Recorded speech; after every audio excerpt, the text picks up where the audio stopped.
సత్య గారు, over to you. Thank you అండి.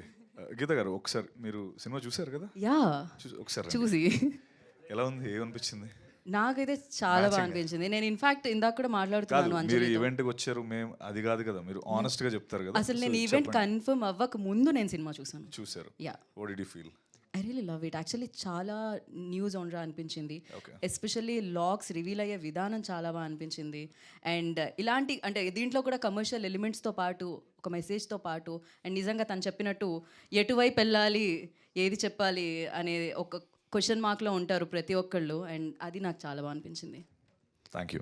good. So this exactly ఎందుకు అడిగానంటే, మాకు 80% ఆఫ్ ద పీపుల్ నేను మాట్లాడుతున్న వాళ్ళందరూ నాకు మీరు చెప్పిందే చెప్తున్నారు. అంటే ఈ పాయింట్స్ ఈ స్పెసిఫిక్గా మాట్లాడుతున్నప్పుడు ఎంత హై మీరు ఫీల్ అయ్యి మాట్లాడుతున్నారో అంతే హై నాతో మాట్లాడుతున్నప్పుడు ఈ సినిమా గురించి ఎస్పెషల్లీ వాళ్ళు మాట్లాడుతున్నారు. Thanks to my darling, my buddy Eshwar Karthik. ఎందుకంటే ఈ సినిమా ద్వారా నన్ను రాటుదేలు చేశాడు మనిషిగా. నేను మనిషిగా A to B ట్రాన్స్ఫార్మ్ అయిపోయాను ఎవ్రీ విచ్ వే.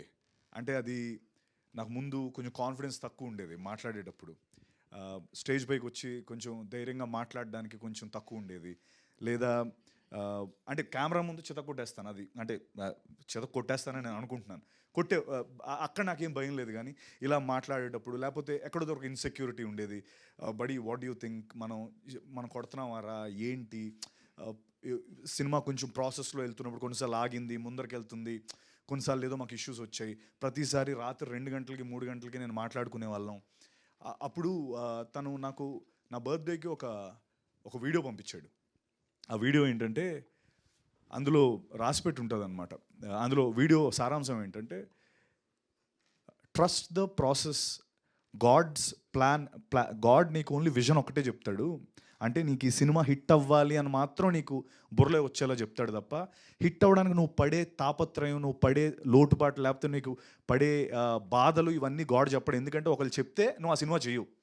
వదిలే బాబు, నాకెందుకు ఇది, హ్యాపీగా ఇంట్లో కూర్చుంటాను ఏసీ కింద, లేకపోతే ఐటీ ఉద్యోగం చేసుకుంటాను అనుకుంటావు అని చెప్పి దాని సారాంశం. నిజంగా తన ఆ వీడియో నాకు పంపించిన రోజు నుంచి ఈ రోజు వరకు జరిగిన ప్రతీది ఒక గ్రేటర్ గుడ్ కోసమే, ఒక గ్రేటర్ పని కోసమే. అంటే ఈరోజు ఈ సినిమా అన్నయ్య చెప్పినట్టు బొమ్మ సూపర్ హిట్ అవ్వడం కోసమే అని మేము నమ్మాం. ఈరోజు నిజంగా ఆ బొమ్మ సూపర్ హిట్ అయ్యింది. అండ్ ఇంకో విషయం, సో నేను రాటు తేల్చాడు అన్నానే, అది ఎందుకో కూడా చెప్తాను. నిజంగా నేనైతే ముందు ఇలా ఉండేవాడిని కాదు అన్న, మీ అందరికీ తెలుసు, మీరు అందరూ చూసే ఉంటారు. ఎక్కడో కొంచెం నమస్తే అండి ఇలా వాట్ నాకు బెరుకు ఉండేది. చాలా ఎక్కువ నేను ఓపెన్ అయ్యేవాడిని కాదు. నిన్న నేను కాలేజ్ ఈవెంట్కి వెళ్ళా, 15,000 మంది క్రౌడ్ ఉన్నారు. అసలు నాకు శంషేర్ అటు ఇటు తిరుగుతున్నాను, కొంచెం బాడీ లాంగ్వేజ్ మారిపోయింది. అది తర్వాత ముందు అరే మనకి ఎలా వస్తుంది, లేకపోతే రివ్యూస్ ఎలా ఉంటాయి, మనుషులు ఎలా రియాక్ట్ అవుతారు, అంటే because everything ads to a film కదా అనే టెన్షన్ ఉండేది. ఈ రోజున దానికి అతీతంగా సినిమా హిట్ అయింది. అంటే అన్ని విధాలా నాకు జీబ్రా ఈరోజు ఇక్కడ నించోవడానికి, నా బాడీ లాంగ్వేజ్ మార్చడానికి, లేకపోతే నాకు హిట్ ఇవ్వడానికి, అంటే అన్నిటికీ అతీతంగా నేను ఒక కోట్ నమ్మాను. ఆ కోట్ ఈరోజు నిజమైంది. ఆ కోట్ ఏంటంటే, win the crowd, you will win your freedom. I one the crowd. నేను చాలా గర్వంగా చెప్పుకుంటున్నాను. నేను నిన్న మొత్తం స్టార్టింగ్ 20వ తారీఖున ప్రీమియర్ వేసాం. 20వ తారీఖు ప్రీమియర్ వేసాం. అది ఊరికే జస్ట్ తెలుసుకుందాం వైబ్ ఏంటి అని చెప్పి. తర్వాత 21వ తారీఖు 9 ప్రీమియర్లు వేసాం. 22, 23, 24 ఈరోజు. ప్రతిసారి ఇప్పటికి నేను ఒక 25 షోలకి వెళ్ళాను. 25 షోలు రన్నింగ్ షోస్కి వెళ్ళాను. 25 డిఫరెంట్ షోస్లోని ఎక్కడైతే నెంబర్ 1 షోలో ఎక్కడైతే నవ్వుతున్నారో, ఎక్కడైతే హూట్ చేస్తున్నారో, ఎక్కడైతే అరుస్తున్నారో, నిన్న మల్లికార్జున 800 థియేటర్ కెపాసిటీ ఫుల్ అయిపోయింది. అక్కడ సేమ్ రియాక్షన్, ఇంకా ఎక్కువ ఎరప్ట్ అవుతున్నారు. నేను నిజంగా నాకు ఈ సినిమా ద్వారా మీరు నాకు ఇచ్చిన కాన్ఫిడెన్స్ ఏంటంటే, అన్నిటికీ అతీతంగా సినిమా ఆడుతుంది అన్నదానికి నాకు మీరు చాలా కాన్ఫిడెన్స్ ఇచ్చారు. ఈ మాట నేను ఎందుకు చెప్తున్నానంటే, ఏం లేదు, బేసికలీ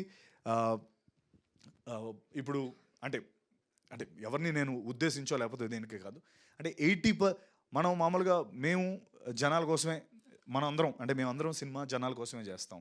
లేకపోతే ఇప్పుడు అంటే ఏం లేదు బేసికలీ 90%, 80% మా సినిమాకి పాజిటివ్ వచ్చింది. ఇంకా 95 కూడా తీసేస్తా, 90 తీసేస్తా, 80% పాజిటివ్ వచ్చింది.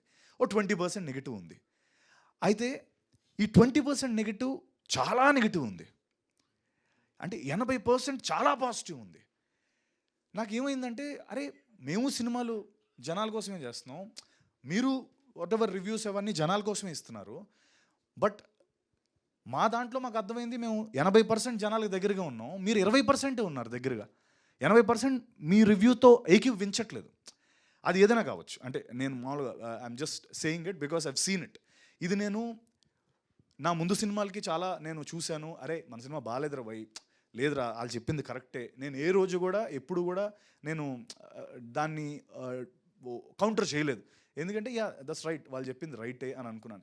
ఈ విషయంకి వచ్చేటప్పటికి లైవ్ చూస్తున్నది వేరుంది, జనాల్లో ఉన్న స్పందన వేరుంది, ఇక్కడ వేరేగా ఉంది. అంత ఆస్మాన్ ఫరక్ నాకు అర్థం కాల.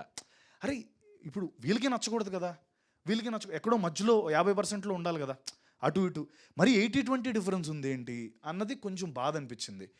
అది ఎందుకు అలా జరిగింది అంటే మేబీ 80%కి నచ్చి అంటే మిగతా ఏదైనా జనరేషన్ గ్యాపా, లేకపోతే కొంతమంది నచ్చలేదంటే ఏమైనా, అది ఏమో ఐ డోంట్ నో, అది నాకు నిజంగా అర్థం కాలేదు. బట్ అంటే చాలామంది ఇది నేను చెప్పిన దానికి కొంతమంది అనొచ్చు అంటే మాది జస్ట్ అన్ ఒపీనియన్ మాత్రమే అని. బట్ కాదండి, ఒపీనియన్ మాత్రమే కాదని నా ఫీలింగ్ అన్న. ఎందుకంటే బేసికలీ మీ సంస్థకో లేకపోతే మీరు రాసే దానికో లేకపోతే చాలా క్రెడిబిలిటీ ఉంటుంది, అంటే ఒక ఇన్స్టిట్యూషనల్ క్రెడిబిలిటీ, అది ఇండివిజువల్ క్రెడిబిలిటీ కాదు, అంటే ఆ ఇన్స్టిట్యూషన్ ఎన్నో వాళ్ళుగా నమ్మిన క్రెడిబిలిటీ మీద వచ్చే ఇది. సో అది ఒపీనియన్ కాదు, it's an institution as a whole. ఆ credibility comes from an institution. Opinion is individual but it comes from an institution, కాబట్టి క్రెడిబిలిటీ ఇస్ బిగ్గర్. సో ఎందుకో నాకు అది అఫ్కోర్స్ నేను ఇప్పుడు మీరు అందరూ అనుకోవచ్చు 80% పాజిటివ్గా ఉంటే ఇంకేంటి ప్రాబ్లం అని చెప్పి, బట్ ఆ ఇన్స్టిట్యూషన్కి చూసి ఆ 80% అంటే మాకు కొంత తను అన్నట్టు అఫ్కోర్స్ తను చెన్నైలో ఉన్నాడు, నాతో పాటు రాలే, వాకిన్స్ అదిరిపోయి గురు, నువ్వు వాకిన్స్ ఉంటాయండి మొత్తం మేము నిన్నంతా అదే పనిలో ఉన్నాం. So it's tremendous response. And ఇంకా నేను అంటే నేను నిజంగా ఇందాక అన్నట్టు I one the crowd, I want my freedom. 10 ఏళ్ళుగా కింద మీద పడుతున్నాను. ముందు అంటే లాస్ట్ ఎప్పుడో నాకు ఆ బ్లఫ్ మాస్టర్ డేసే గుర్తొస్తాయి, ఎందుకంటే బ్లఫ్ మాస్టర్ ఫ్రమ్ డే 1 ఆడుతుంది అనుకుని కరెక్ట్గా డే రోజు నాకు అది దెబ్బేస్తుంది. ఆ దెబ్బ నుంచి కోలుకోవడానికి 5 ఏళ్ళు పట్టింది. మళ్ళీ ఇప్పుడు వచ్చా. నాకు మళ్ళీ కొంతమంది ఎవరైతే ఆ అన్నవాళ్ళే ఇది ఓటీటీలో చితగాడేస్తుంది, ఓటీటీలో చితగాడితే అది ఎందుకు ఎవరికి ఇది ఏంటి పూజకు పనికిరాని పువ్వులో అయిపోద్ది. సో ఓటీటీలో ఆడతాయన్న, అవన్నీ జరిగే పనులే, కానీ ఎందుకు ఓటీటీలో అంటే ఏంటి ఆ డిఫరెన్స్ ఏంటి, ఆ డిఫరెన్సియేషన్ ఎలా వస్తుంది అని నాకు తెలియట్లే. ఇప్పుడు వీడొక బ్యాంక్ ఎంప్లాయీ, వీడొక ఇంటి దొంగ, ఇందులో వాడు చేసే దోపిడీ లేకపోతే అఫ్కోర్స్ సారీ నువ్వు చెప్పదన్నావు కానీ బట్ వాడు చిన్న హీస్ చేస్తాడు, అది వాడు ఇంటి దొంగని ఈశ్వరుడు పట్టుకోలేడు.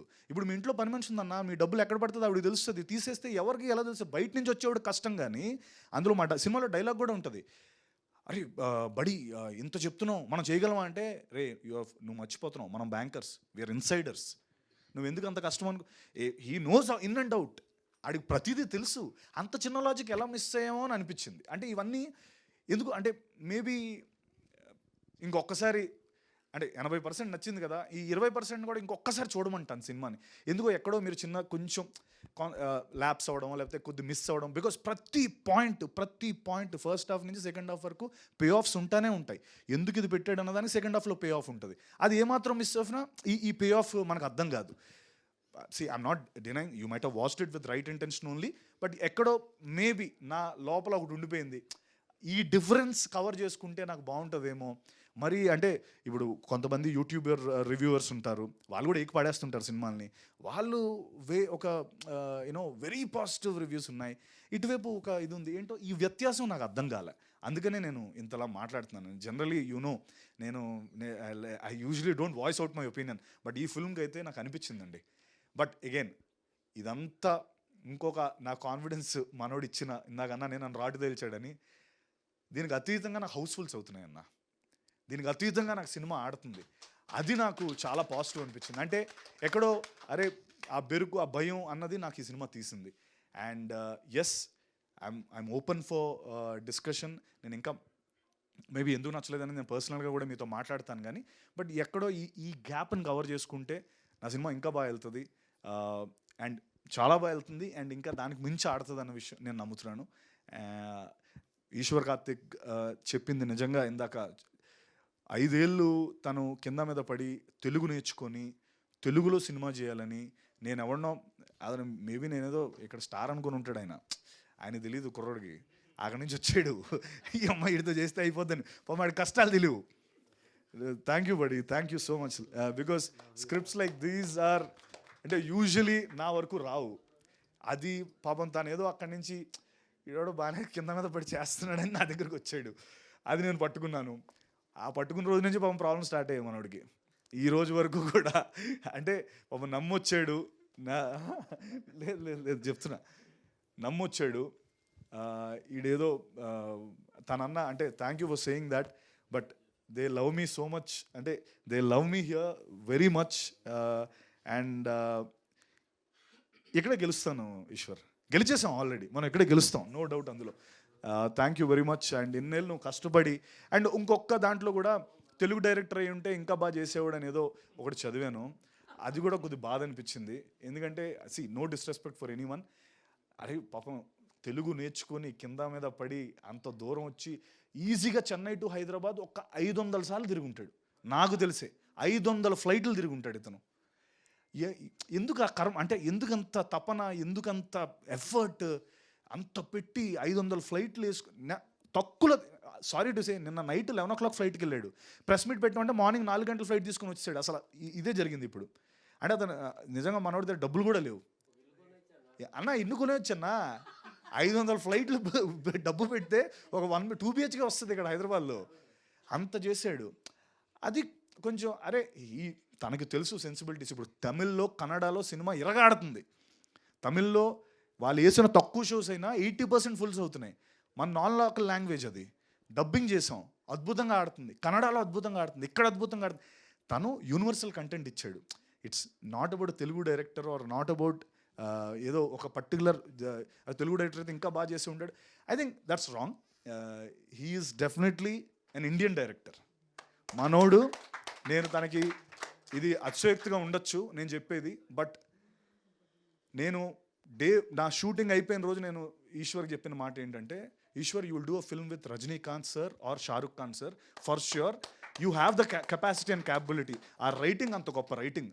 ఓకే, మేబీ ఇది ఇమీడియట్గా నెక్స్ట్ సినిమా షారుఖ్ ఖాన్ గారితోనో రజనీకాంత్ గారితో ఆయన చేస్తారు, లేకపోతే ఆ చిరంజీవి గారితోనో చేస్తారని నేను అన్న, కానీ but trust me, 5th film or 6th film Eshwar will do a film with అన్నయ్య ఆర్ షారుఖ్ ఖాన్ గారు ఆర్ రజనీకాంత్ గారు, ఇది కన్ఫర్మ్.